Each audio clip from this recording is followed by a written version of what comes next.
We'll get started with the Iowa offense. We have offensive coordinator Brian Ferentz and running back Ivory Kelly-Martin.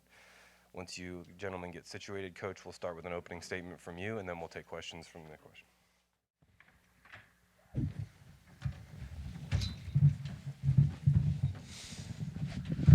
Well, it's good to be here with you guys this morning. I actually saw a few of you guys the other day out of practice a little bit more informally, so good to see you in a slightly more formal setting. Geez, I don't remember the last time sitting at a podium like this. So certainly we're excited to be down here. Felt like we've had a pretty good going on 3 weeks now of preparation. You have to handle the different bowl phases, which players have done a really nice job of, and one of the most exciting parts of a bowl game is always getting to work with the young guys and spend a little bit of time with some of the more developmental aspects of our roster, and I felt like really made a lot of progress earlier in the month.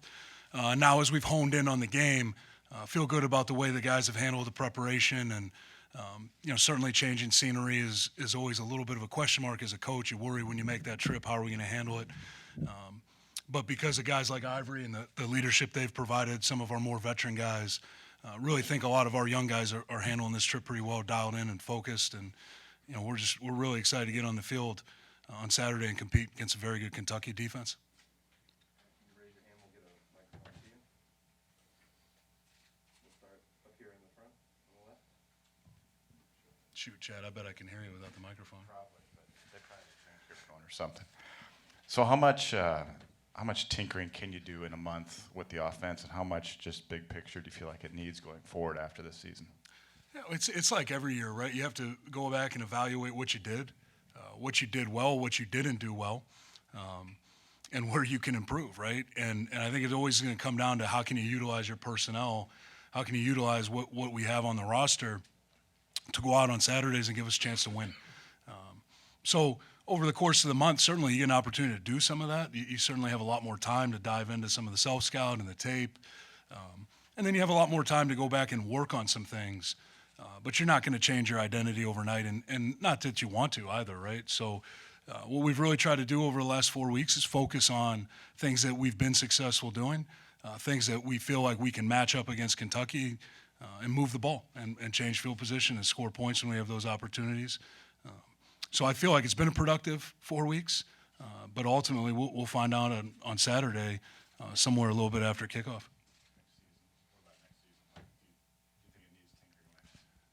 Oh, well, we're going to tinker every year. Yeah, I mean, I think we got to make a lot of strides, right, between now and next season. So, we're always looking to improve, right? Do I have the answers to that question right now, what everything's going to look like next fall? No, I wish I did. I'll know more in January. Then I'll know a lot more in February. And then I think once we start practicing in March and April, then we'll know a lot more. But that'll be an ongoing process all the way up until September 1st, 2nd, 3rd. I haven't gotten that far ahead, but whatever date that thing kicks off, it's going to be a long process here.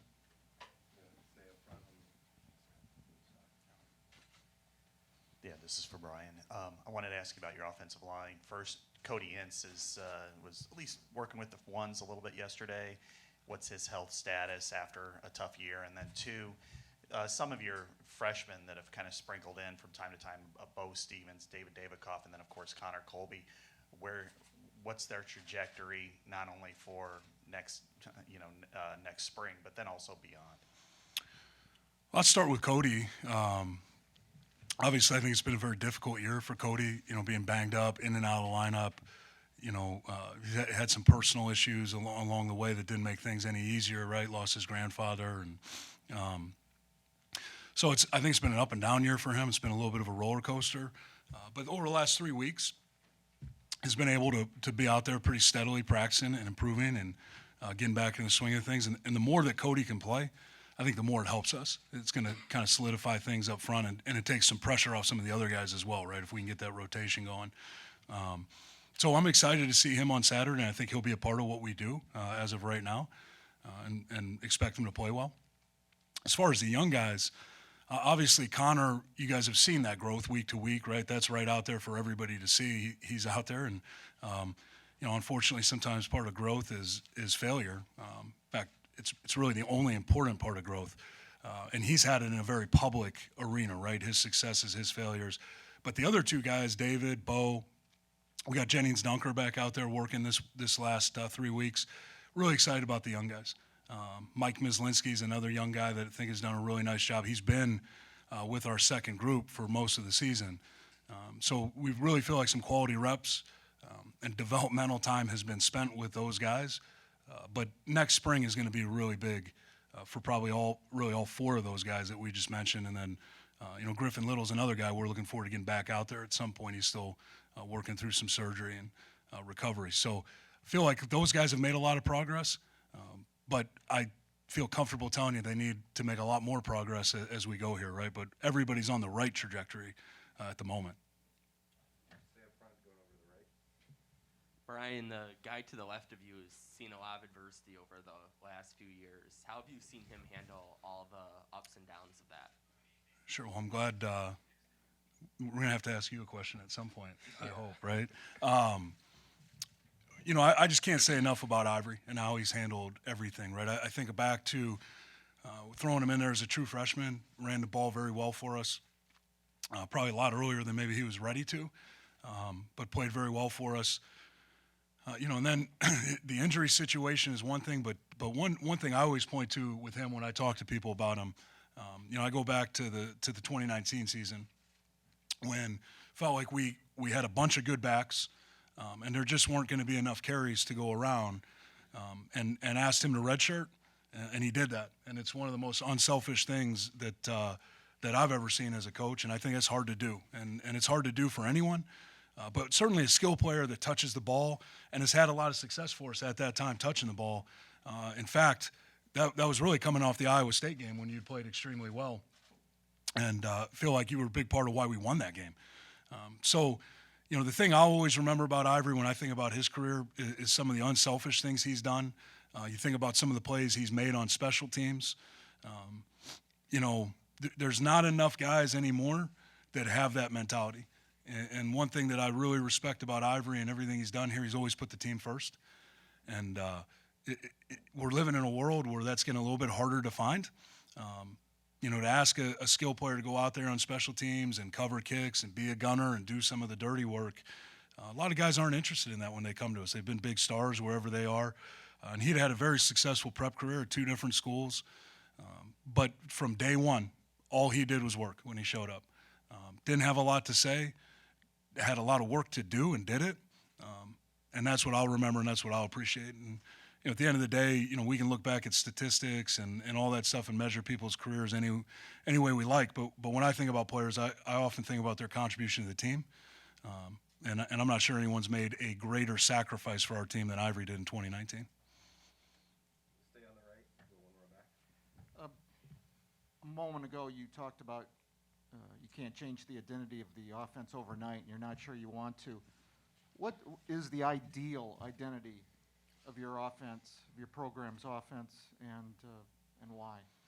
Yeah, well, I think when you think about the offense, you need to think about the team, right? So just got done compliment Ivory on the kind of team player he was. Look, our goal is simple. We want to win football games, and ultimately we're trying to compete for and win a Big Ten championship. And we weren't able to do that this year. We came a little bit closer than we have in years past. I know offensively, perhaps we haven't had the statistics or the measurables or all those things. Maybe we're not that exciting. But at the end of the day, our job is simple. We need to change field position, and we need to score points. That's really it, because we're a 3-phase team. We play defense, special teams, we play offense, and we win when all 3 of those phases are working together. So the identity is simple. We need to be a group that can support the team and win games however we need to win those games. Now, one thing that's never going to change, and this is just one person's opinion, football is a physical game. I think there's 2 things that make football unique relative to other sports. One is the team aspect. There's not many sports, all due respect to European football, but I don't understand that game particularly well. But I know this, we share a similarity in that we have a lot of players on the field at one time, right? I'm not a big basketball fan, very much enjoy watching ice hockey. Probably ice hockey and wrestling would be my next 2. You think about those sports, wrestling, certainly an individual sport with a team element. Ice hockey is the type of sport where one player can make a very significant difference on the ice. right? If you have the best player on the ice, there's less moving pieces. He can be super involved, much like basketball, right? Football, the team element of football, 11 pieces moving together, tremendous execution required, and tremendous synergy required. That can be a huge, huge benefit. And then when you think about team football and a further aspect, and you think about the three phases working together, that makes it a unique game, right? If you have all three phases working together, you can overcome some challenges that you may have in matching up against a particular opponent. So there's that team aspect. And then the second aspect that, I know we're trying to take it out of the game desperately, but there's a physical aspect to football. And the last time I checked, on Saturday, we'll be wearing full pads. We'll have shoulder pads on, helmets, pants, the thigh pads, the knee pads, maybe not the knee pads, but at least the thigh pads, right? The whole deal, okay? They try to create rules where we can't practice with pads on. They try to create rules where we can't practice at all. But at the end of the day, this is a physical game. And you can make up the difference perhaps between you and opponent. You can close gaps with the togetherness of team and with the physicalness of the game. That's what we're always going to be built on. And I think at the end of the day, if you want to look program-wide, look, our job offensively is to fit within that goal, but that's always going to come down to running the football. I think you measure any football team by how well they run the football, how well they stop the run, and how well they cover kicks, which speaks to the physical aspect of the game. Look at our last game. You look at the rushing numbers, I think that bears out the result. It's going to be hard for us to win like that, right? So what we need to do, our identity is always going to be based on being physical and being able to run the football. That doesn't mean that you're not going to do other things, right? Because you have to score points. And that all of that, that's the special sauce, right? So that's what you're trying to build every year and find the right ingredients to get to those things. But at the end of the day, if you're scoring points and you have the ability to run the football when it matters, you're going to have a chance to win football games. So when I look at big picture, macro, global thoughts, that's what we're looking at identity-wise. Yeah, Brian, I wanted to ask about quarterback.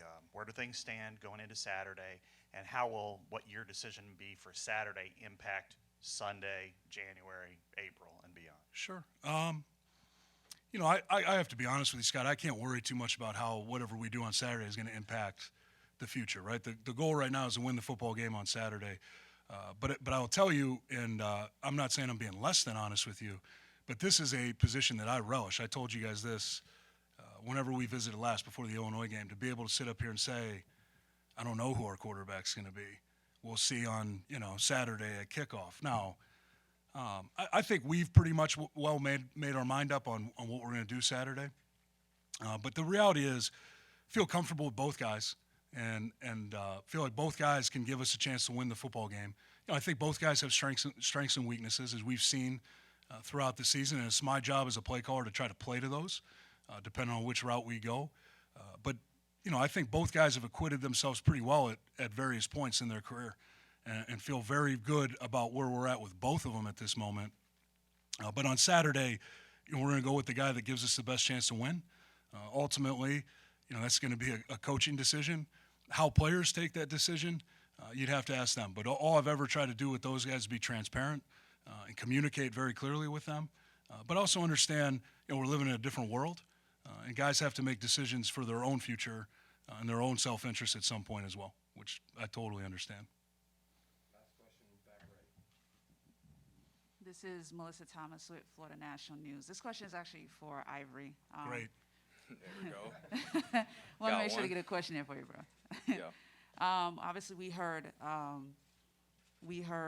Coach Ferentz talk about your contribution to the team. So wanted to find out from you, like, what do you feel has been your greatest development as a player, especially as it relates to what he shared with the team identity? Yeah, honestly, a lot of what Brian said is, pretty true about, like, my career here at Iowa. Since my freshman year, I've been starting off with special teams and trying to make an impact in any way I possibly can. And as a football player and as a competitor, I want all those individual accomplishments for myself. But the big thing that's always pushed me with football has been like my bond with my teammates and my relationship with them, the way I interact. And that's all it showed throughout the football field and the way I play. I play for them, and once we accomplish stuff as a team, and since I've been in high school, I've been able to understand like the best teams are the teams that are closest and are able to bond with one another and play for one another, and then we're able to accomplish more on the field just through our relationship and the way we are with each other. So that's something I've always tried to preach to my teammates. And like I said, as a competitor, I want all those individual accomplishments, but I know sometimes the opportunity is not going to be there. Sometimes you're not always going to get that play and playing on an offense. There's a lot of guys that have the ability and can really do everything, but there's only one ball to go around, and you might not get that chance out there on Saturday. So I've always pushed myself to just continue to do as much as I can for this team, because that's ultimately all I can do in those situations. I don't control what we call out there on the field, and it's simply just be ready if the opportunity does come. Thank you, gentlemen. Appreciate your time. Thanks, guys.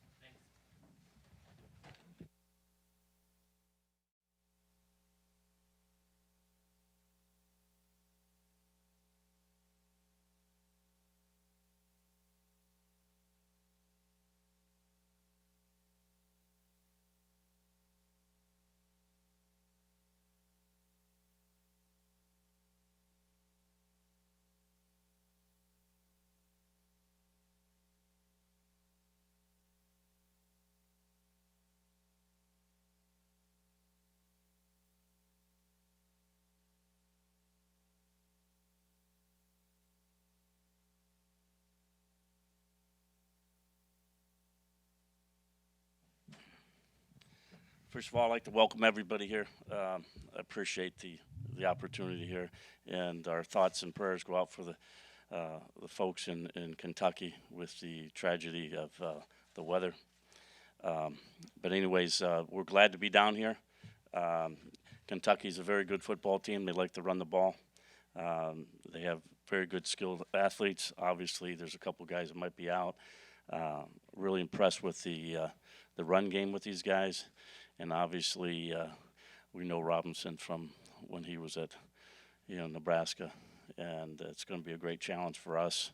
Well-coached football team by Mark. He's been there, done a great job there, and looking forward to the great competition.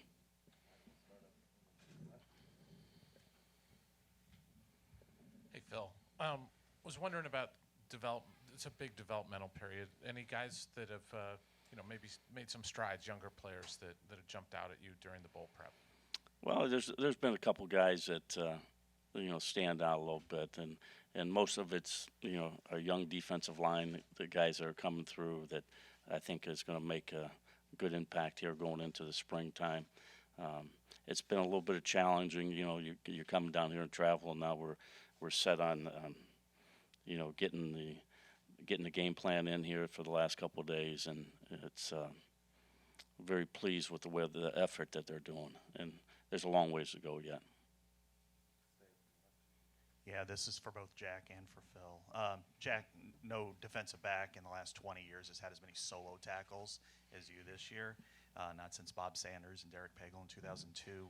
What's kind of your mentality there as when you're approaching somebody one-on-one? And then Phil, Jack's a former walk-on. What has he brought to this team in his 3 years as a starter now? Yeah, well, it's just awesome to be kind of up near some of those names that I watched growing up. It's a nice honor for sure. But as far as solo tackling goes, it's just all going down to the fundamentals that we teach in practice every day, running through with leverage and just wrapping up and getting them on the ground. That's really all there is to it. To talk here about Jack, what Jack has brought us here as a walk-on, and the determination, the mental toughness, the way he competes every day. He's a smart football player, understands the game, and really works hard, and a great leader, and gets everybody in the right spot. He's good to have in the film room. Watching to him because he brings up a lot of good questions, and I think it's been a great pleasure for me to coach him. when you look at Kentucky, what immediately jumps out at you? And also about Will Levis. Have you faced a quarterback like him this year, you think? Well, I think there's, first of all, when you look at Kentucky, they're a well-coached team. I look at their offensive line, how well coached they are up front. They got some good, there's some All-American guys. The center's very good. He's a guy from Sylvania, Ohio. There's also a tackle that's pretty good for them guys. And obviously, I think the running back, it's hard for me to see. I can't remember when I see him have negative yards. And that's going to be a challenge for us. I think he's a good running back. He can run the ball well, and that's what they want to do is run the ball, play action, pass, and boot. So you're really going to have to be eye discipline, and we're going to have to gang tackle. We're going to have to make sure that everybody's, gap integrity, and make sure that we leverage the ball and properly pursue to the ball. Over on the right. Hi, Phil. Chris Bolton, ABC 36 in Lexington. You mentioned Wandale Robinson. What do you think has really kind of continued to transform and progress his game this season for him to be the player that he's been? Well, I just think the kid, they're going to want to put the ball in his hand, and I think that, the things that he does for that team, he's got 97 catches or something like that, 94, 97. That's a lot of catches. There's also some times when he can run the ball. They want the ball in his hands at some critical points, and I think he does a good job for what I see on film. I don't know what it is in the day-to-day practice stuff he does, but really impressed with what he's doing and how they get the ball to him and how he can change a game. We're on the left, second row. Behind you. Kennington Smith, Des Moines Register. This is a question for both of you. So Matt's not going to play. It looks like this is Riley's last game. Jack, you're a senior as well. Kind of like an end of the era in the secondary. Coach Parker, for you, what's it been like to coach this group over the years? And Jack, what's it been like to grow this relationship with your fellow mates in the defensive backfield and go through this process with them as well? Yeah, it's just been awesome. Matt and I came on campus, the same day back in 2017, and we've really seen our relationship grow over the years, not just on the field but off the field as well, and obviously the same with Riley as well, and pretty much that whole room just. I feel like these past 2-3 years, the room has really came together. A lot of camaraderie in there. It's truly a brotherhood in there, and that's kind of a testament to how the way Coach Parker coaches us and brings us together too. Is that when we're in that room or on that field, we're all just thinking about football, and we're locked in and just trying to do what's best for each other. I've been very blessed, at being in Iowa for a long time, and I think the last. Probably well-knit, connected group of guys in the back end. One was 2015, where I think it was very unique to go into a room and talk to guys and watch the film and have good conversations about the game of football. And I think this group here that I'm coaching here the last 2 or 3 years are very experienced guys, and I think it has a lot of resemblance of the same team of 2015, which was a pretty remarkable year for us, and obviously winning 10 games here, it has to do with a lot of the leadership in the back end and understanding what we have to do, and I think they've done a great job with that. Specifically looking at how Riley Moss, how has he grown over the last few years? And Phil, what advice are you giving him as he considers whether to pursue that NFL draft route? Well, I think his progression over there. He's always had good speed and had a natural knack of doing things on catching the ball, and obviously that comes with a lot of practice and a lot of different sports that he was in. Very excited the way he matured and understands the game. He gets better. I really like his toughness. As a corner, you don't find too many guys tougher than him, and I'm really impressed the way he does there. And going to your questions about the NFL, this is one thing, I don't like to get into the things about what the guys, what they want to do, because everybody has to live their own life and they have to make their own decisions. If somebody comes to me and asks, I can give them my opinion, but I kind of let them guys do what they need to do to find out, and sometimes you just don't understand, like in college ball, Once college ball's over, it really becomes a business, and there's not a lot of. To me, I think there's a separation, and things are different. As college players, you live together, you eat together, you practice together. You start going to pro football. You go home to your family after practice. You work a day. You're not going to class. You're not doing other things. So I think, that's something that he has to look at, and because you can't come back to college. Once you're gone, you're gone. Time for a couple more. Jack, question for you about Levis. You guys faced him when he was at Penn State. How different is he now versus then, and what can you take away from having played against him? Yeah, he just seems like a much more matured player than then. When we played him last year, he was really just more of a run threat to us. Getting the ball out wasn't really necessarily his strong suit, and so obviously he's matured a little bit, and he's been throwing the ball a little bit more, and that's obviously something we're looking at. And but it's whenever you play against a quarterback, they can be mobile, get outside the pocket and extend plays. You got to stay diligent in coverage, and the D line's got to be diligent with their pass rush and everything. So he's definitely a dynamic player, and we'll definitely be having to slow him down. Yeah, this is for Phil. I wanted to ask kind of about the growth. A lot of the redshirt freshman defensive linemen really, got thrown in there, played a lot, played well at times, and you mentioned some of their growth. I mean, was there anyone that maybe took that jump? Was it, like a Lucas Van Ness or Y.A. Black in the last few weeks that makes you feel like, okay, they're making that stride, that jump that you need? I think that both of those guys have really done a good job. One, you can tell with their pad level is how low they're staying. Obviously for big guys like that, it's hard to stay low, and I think Black has really done a good job in staying, coming off the ball a little bit lower and not standing up when he comes off the ball. But I think that both guys, the knowledge of the game is going, and their ability to, these guys are big guys and they can move, and we're excited about the future. These guys I was talking the other day is like these guys are, I think, redshirt freshmen. And pretty impressive for those guys to be at this stage and playing in a game like this, and to have 3 or 4 more years with these guys is a real blessing for us, of the maturity that they have in the last probably 2 weeks of what they've done.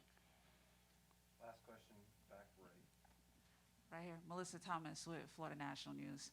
First of all, welcome to Orlando. So just wanted to hear from both of you guys, like, how has it been since you've arrived here, and what do you look most forward to doing here in Orlando? Yeah, obviously the weather has been great coming from Iowa. Much warmer down here, so that's been awesome. But just kind of walking around the city, it's been really cool. It's always cool to just be in a different place.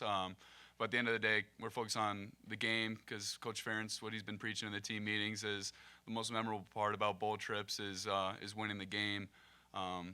He talks about how his most memorable bowl trips, he doesn't remember anything before the game. It seems to be after you win the game that you start to remember all the fun things you did throughout the week. So that's the kind of mentality that we're carrying through all these things that we're doing. It's fun, but at the end of the day, we're worried about the game and getting the victory. I concur with that a little bit. As far as last time we were here, and I think it was 2004, 2005. I think it was, I forget what team it was or what coach it was. It might have been LSU, right? I don't know who the coach was. It was Nick. But anyways, that was a memorable game, and I remember it so much. One of my buddies on the last play of the game, he grabbed my dad, and my dad had a pacemaker in there, and my dad had to go get the pacemaker fixed after that game because he squeezed him too hard after that play. But no, to answer your question over here, this really for us as coaches, I mean, we're trying to put the game plan in. Obviously, we ran a lot of these, the things that we're doing in practice-wise and the meeting times that we have. We don't have the opportunity maybe as much as the players to go out there and experience the Orlando area. So, we'll get out here maybe and have dinner and then get back to the room and get up early and start going to bed. So right now, I have a lot of things, understanding how you got to get around the hotel that we're staying in. I've learned how to do that real quickly and know where our meetings rooms are so we can get to the film room. So that's about all what the defensive and offensive coaches, I think, do. Gentlemen, thank you for your time. Well, thank you guys all, and hopefully you guys enjoy the rest of the weekend. Thank you. Yep.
How you doing, guys? Liam Coen, offense coordinator from Kentucky, here with Will Levis, quarterback here at Kentucky as well.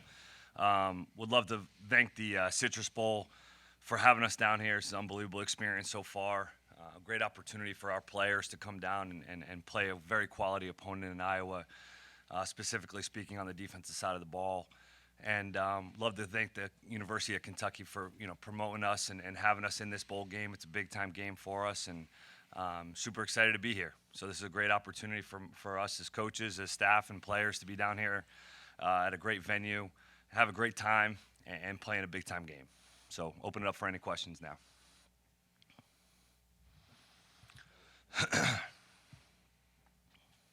Hey, Will, I know you've faced this Iowa team previously. How are they similar? How are they different? And how have you changed since that game? Pretty similar, honestly. I think their tendencies and the first thing that sticks out to you when you watch their film is just how disciplined and how consistent they are with their techniques and their coverage discipline, and little things from when they play certain coverages and certain down and distances have changed a little bit, but the same coverages that you've seen in the past with them are the same stuff that you're going to see this year and what we expect to see as well. And that doesn't necessarily make it easy at all. It's because, like I said, they're disciplined, and even though you might know what you're going to get on a certain coverage, it's a defense that it takes a disciplined offense to combat that. So we need to make sure we go out there and play cleanly, and as long as we do that, I think we should be able to do some good stuff.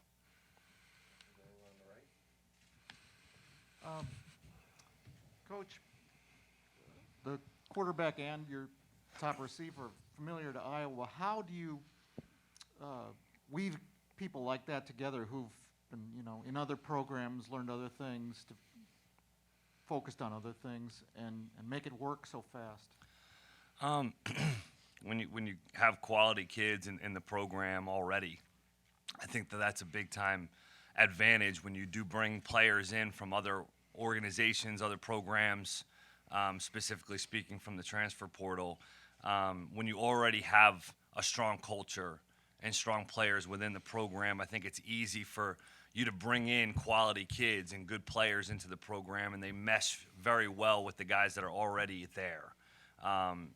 We brought in some guys from the portal, but they were of the utmost respect in terms of on the field, off the field, in the classroom, socially, doing all the right things, speaking of specifically on the offensive side of the ball, Will and Wandell, and then Dare Rosenthal as well up front for us. So being able to mesh it really wasn't that difficult because of the guys in the program were yearning for a leader like Will, a playmaker like Wandell. And I think that was something that we needed, that the program needed, and ended up working out pretty well. Liam, I'm curious from day one until now, what ways has Will improved the most, and how has he made you a better coach, you think? You know, and from the improvement standpoint, that's what we always talk about with Will is every single day of practice is him getting another rep at being a full-time quarterback. Every single 7-on, every single blitz period, every single team period is an opportunity to get better because it's still learning how to play the position because he wasn't used to play this position in years past. And that's why I just think that the ceiling is so high for him to be able to play at a high level and continue to push himself to get better and better. He's not going to just continue to take practice reps to take reps. He tries to practice to get better every single day. That's what's fun to coach him. That's what's a challenge to coach him is that you better be on your stuff. You better be ready to go as a coach. And when you don't, you can tell he gets bored. And that's something that, you know, it's on me as a coach and us as coaches to challenge him daily, both mentally and physically with some things. And that's going to be a big time emphasis for us this spring is continuing to challenge him both mentally and physically to get better. But he definitely raises the standard in the room, in the offense, and as a coach. Yeah, this question's for Will. And in some ways, from a distant point of view, Wandale kind of reminds me a little bit of one of your other former teammates, KJ Hamler. In what ways maybe are they similar? And then what does Wandale mean to this offense? Because he's really seems to have taken off the last couple from what he was a couple of years ago. Well, they have the same number, so that's the one thing that's similar. But no, when I started working out with Wandale, I instantly kind of made that connection. Obviously, like they're on the shorter side, so like that's a connection. They play kind of similar slot position, but they're both very instinctive players and football smart. And you talk to Wandale, he'll tell you a lot of things about not only the receiver position but football in general that the average fan will not know and the average player will not know. And he just kind of gets it. It's like he's something that you got to work for, but it's also natural ability and natural instinct, I think. And he's able to take a certain route, the teachings from a route, go into a practice versus a coverage versus that we haven't even talked about, and understand what's going to make it work as best as possible. And that's something that is hard to find in a receiver or in a player in general.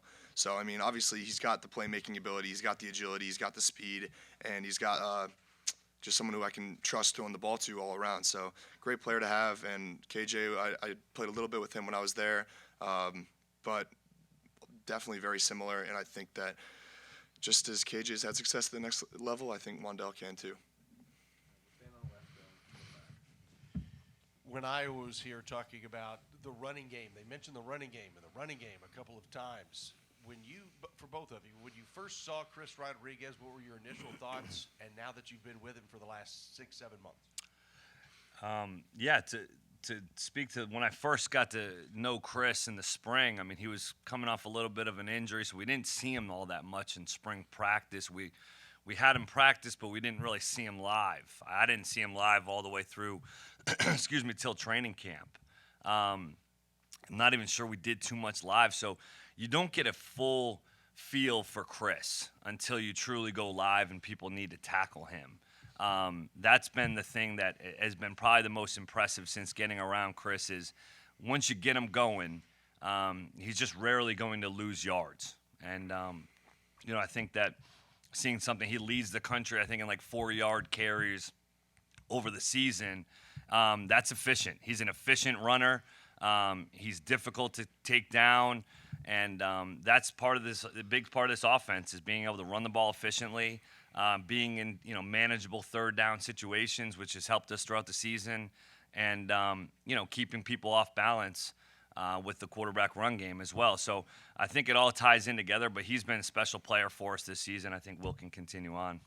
Yeah, for sure. He's definitely unique in just his style of running. He's not necessarily a guy that's gonna always make someone miss at the next level, but he's always going to fall forward. It's very rarely you see him get tackled by the first guy that makes contact with him. And like Coach said, it kind of took until that first live scrimmage or the first game really to even see what he's really capable of and what makes him so special as a player. I mean, he's been a key player in this offense for a few years now for a reason. And he's a great kid and a great teammate and just someone that we're really lucky to have on the team. Will, you said often that you don't think the offense has played this best game yet. For both of you, what does that look like, and how do you get there? How do you play that complete game? I mean, I don't think there is ever going to be a point when we think we'll reach our full potential, because I think there's always room for growth. I mean, personally, for me as a quarterback, kind of going back to your first question, what I've improved in most is just the comfort aspect of the position. Like Coach said, that really just comes with reps, and that really comes with seeing different looks in a variety of different ways. And the more looks you see and the more reps you get, the more comfortable you're going to be. So I think as long as it's the end of this year, or for as long as I play this game, I'm always going to be striving to get better and better and better physically, mentally, what have you. But yeah, I mean, I think our best game is kind of a sum of what our offense has done all season, which is being able to run the ball effectively and throw the ball effectively on average throughout the board. We haven't done both necessarily extremely well in many games, but I think we've averaged something like 200 plus pass, 200 plus run throughout the season this year. So I think like playing at our best, assuming that the defense we're playing allows us to do both, is having just that good balance of run and pass, and we look to do that every week and be prepared to do well in each of those areas each week.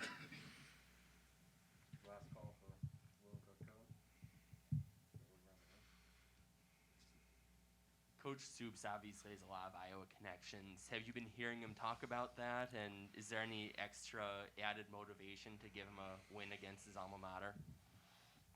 I haven't heard anything, honestly, from him. Obviously, he likes to win whoever we're playing, but personally, I mean, I think he'd tell you that it does fire him up a little bit, but he hasn't made that a storyline in the locker room or anything this week or this past month at all, really.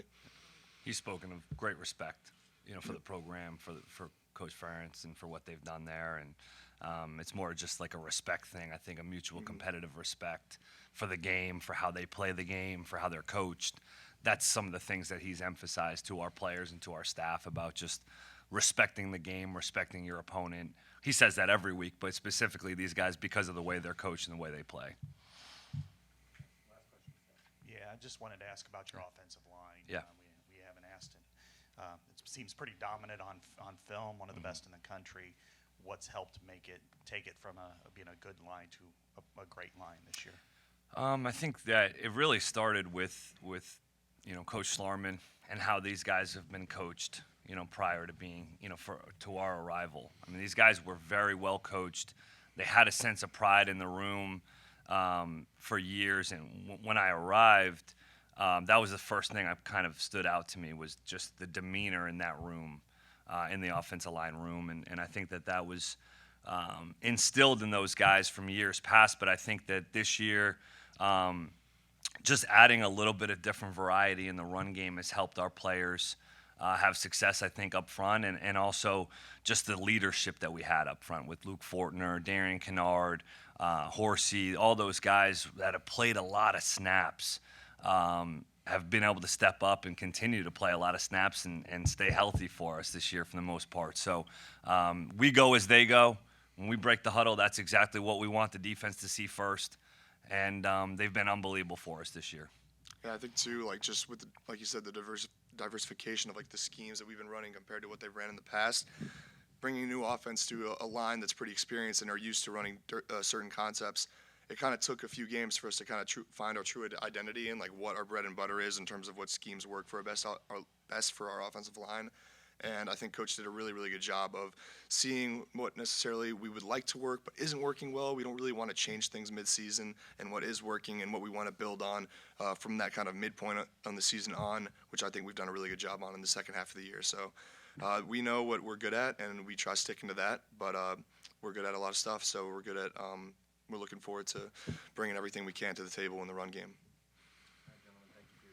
Thank you.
Obviously, really excited to be here at the Vrbo Citrus Bowl. I think our guys are really ready to play in this game. They've been excited. The energy in practice, both at home and here on site in Orlando, has been at an all-time high. We know it's going to be a great challenge, a really physical Iowa offense.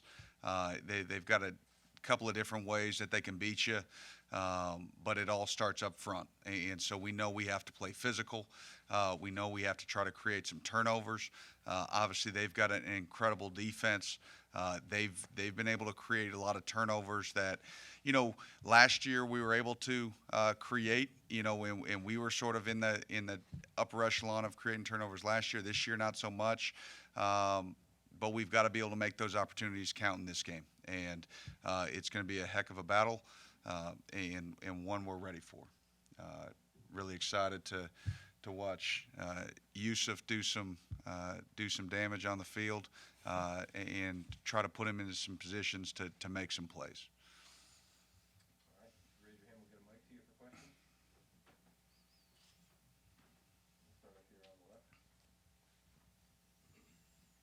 Hi, Coach. Iowa's offensive numbers aren't great, but what, in your mind, what do they do well that you need to look at controlling? Yeah, you know what? I think stats at times can be deceiving. And when you look at how they're able to control the game, and it fits into what they do, it is their identity. And it all started, we talked about it in the opening statement, it starts up front for them. Their offensive line, especially interiorly, does a great job of creating initial push, creating some scenes in those run game, in their zone scheme. Oops, excuse me.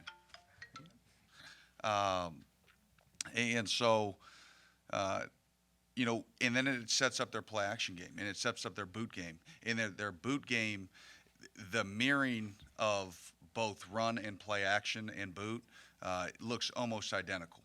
And so to fit that two-back run scheme, you got Yusuf here from a safety standpoint, you've got to be really, really disciplined with your eyes. And when it looks the same, it gets to be hard. And they do a great job because of repetition. They do a great job of mirroring looks. They do a great job of self-scouting themselves. So their tendencies are minimal in that regard. So it's hard to pinpoint and attack certain things. Obviously, not having, Goodson, is a difference for them. But they have running backs that have, plenty of experience and have done some really good things. So I don't think anything really changes identity-wise for them in terms of how they're going to run the ball, how they're going to push it down the field. So I think that's really where they create some challenges for you. And it's a scheme that, in a world of spread offense, and that's how you sort of build your defense, now it's a little bit more old school. And you got to get physical and you got to get nasty. Our defensive front's going to have to play, really well. Our linebackers are going to have to take on fullbacks and lead blockers. And it presents a completely different challenge than something we've really faced all season. Yusuf, you guys during that 3-game losing streak were kind of reeling a little bit, particularly in the secondary. How did you all respond to that adversity to be able to recover and finish the season strong? Well, we just went back and watched the film, see the things that we needed to work on, and just be real with ourselves. We didn't create any turnovers. I want to say in those 3 games, we didn't play well. We had bad eyes and things like that. But after those games, we put it behind us, and we just look forward to the next opportunity. And I feel like we played better on our last, I want to say, 3 games of the stretch at the end of the season. Coach, your last answer got me curious. When's the last time you faced a team that was like Iowa, that's that old school mentality? Probably inside the 5-yard line. That's, it's, and it's true.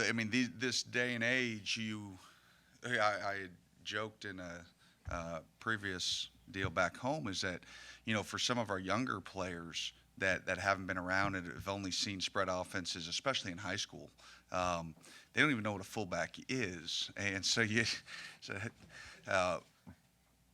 but it creates two-back run fits that create problems. And it stresses your rules. What you have to do is you have to treat that fullback, and our guys have to do a great job of understanding, hey, it's creating 2-by-2 formations or 3-by-1 formations, depending on which way he goes. But you have to identify flow early, and then you understand your run fit, where your support is.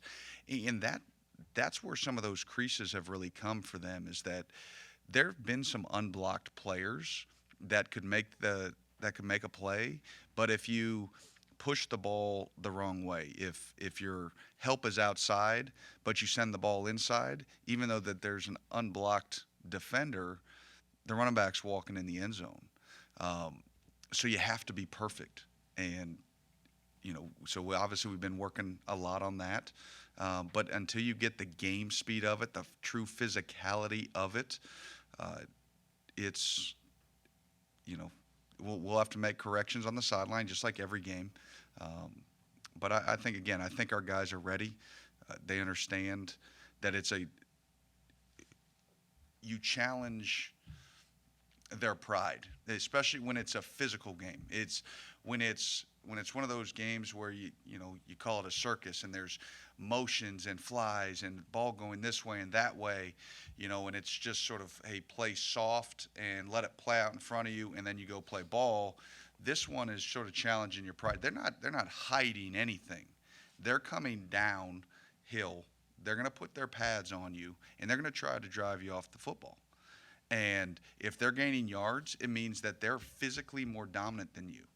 And so it's a sense of pride for our front. It's going to be a sense of pride for our back end when they have to come and fill, and they have to tackle these big backs coming downhill. And we have to try to impose our will and our physicality. And, it's something that we've been able to do, over the years. We've been able to do it this year at times, and we need to show up and do it again. Yeah, Yusuf back here. For you guys as a defense, do you sort of get a sense of smelling blood in the water for an Iowa offense that has struggled this year, and they're without their starting running back? Their quarterback situation is kind of on the fence a little bit. And two, with playing a physical team, how much do you look forward to that as a physical defensive back? Well, any game, our next game is going. I look forward to it. But as far as Iowa, when I go back and I watch the film, I feel like they're a really good, disciplined offense. I feel like the last game they played versus Michigan, they really kind of shot themselves in the foot. I mean, there was opportunities that they could have put up a lot more points, but they, like I said, they shot themselves in the foot. And as far as this is going to be a physical game for us, and Coach said it's going to be a lot of pride. And for me, I feel like just getting off of blocks, making tackles for the whole defense is going to be real big for us. Yusuf, you were here a few years ago as a redshirt freshman. Now you're back, could be playing in your last game. Just what would it mean to start your career with a big win in the Citrus Bowl, and then kind of to wrap it up with a 10-win season at the Citrus Bowl? Oh, it would mean a lot, especially with this team, and just this might be in my last game. It's just going to be very emotional. You're never going to get this team back again. Everybody's going to go different places in different ways, so it's going to be very emotional for me. Hey, Coach, Iowa has not announced a starting quarterback. How do you prepare for that? Do you think there's a difference between Petrus and Padilla, a big difference? I mean, how would you assess that situation? You know what? I think from a scheme standpoint, I don't think it changes. I don't think it's as drastic a change as if it's a pure pocket passer versus, all right, this guy's a runner that they try to throw. I mean, I think their skill set is within the same ballpark. I think, Padilla probably runs a little bit better, but I think, decision making, I think Petrus is, he understands where to go with the football. been really successful in the offense. So from that standpoint, it's not a big difference for us in that regard in terms of how we scheme. It's not going to be a different game plan. But you do have to be mindful of who's in and what that particular quarterback's strengths are.